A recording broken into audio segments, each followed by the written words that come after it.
So now we're going to close your eyes. Shake your head yes. Shake your head no. Keep your eyes closed. Come back to you feel comfortable. Don't open your eyes. All right, so she's looking up a little bit. She's got a little bit of extension. I wouldn't say that it's anything else, but you can see that she's extended. If I go from the side, you can see that she's looking up, okay? All right, you can open your eyes. If I go shoulders, so her left shoulder is low. If we go elbow creases, her right elbow crease is looking forward. So I'm going to say that's a laterally rotated shoulder and hand, maybe a supinated hand on the right. So that's head, shoulder. If we go flexion or extension, that's pretty much in line. And we go here. We can maybe go a little bit of extended shoulder on this side because it kind of goes back a little bit. So I would say a little bit of an extended shoulder. See how that's almost behind that? Yeah. So a little bit of an extended shoulder. So if we go down to the wrist, so I'm not going to say flex or extended. The thumb looks good. Maybe a little bit of finger flexion. Over here, thumb looks good, wrist looks good. I am definitely going to say finger flexion. So we're going to say finger flexion.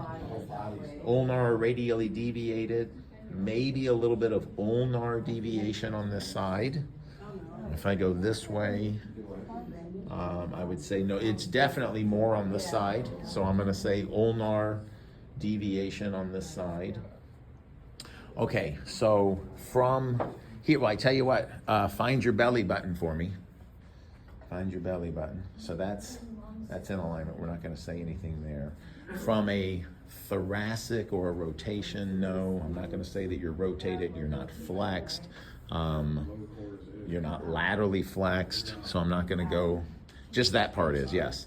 And from the mid, I would say you're laterally flexed down through the thoracic area. So it's starting down here is where you're starting to tilt. Yeah, so it's lower. So it's a mid-back lateral flexion. I'm gonna check the hips this way. Oh yeah, her right hip is higher than her left hip. Okay. If I check ASIS, PSIS, it's a little bit kind of normal. Oh, that one's, I'm gonna say she's flexed or anterior tilted on her left. Her knees, a little bit of extension on the left side. So she's anterior tilted on her left and her left knee is extended. So I'm gonna have you sit up here. Oh, definitely she has dorsiflexed foot. She's got an everted foot on the right. Dorsiflexion, probably both sides. Toes look good, big toe looks good. So I'm not gonna call any of that. So we're gonna have you stand up. We're just gonna see. Oh, she has a little bit, her foot goes flat over here. If you turn around, I'm just gonna look at your, yeah, you can see the curve. See how that curves a little bit right there? So you can see that's another way of saying that that's a pronated foot. All right, so we're gonna come down and hit calculate. And it came to more than one nerve, so we're checking out the symptoms. I know that she had some shoulder issues. She couldn't reach back, and so we have that right there. Reaching back into the back seat.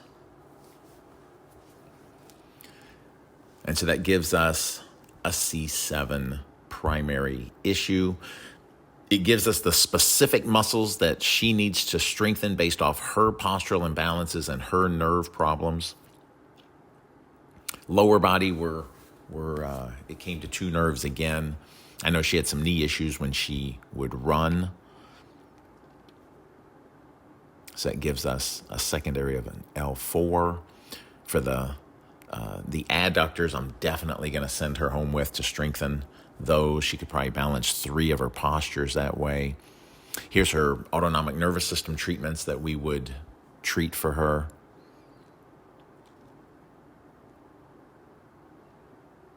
We can save all of this information and send it to ourselves, and it gets on a writable PDF, and then we go back up.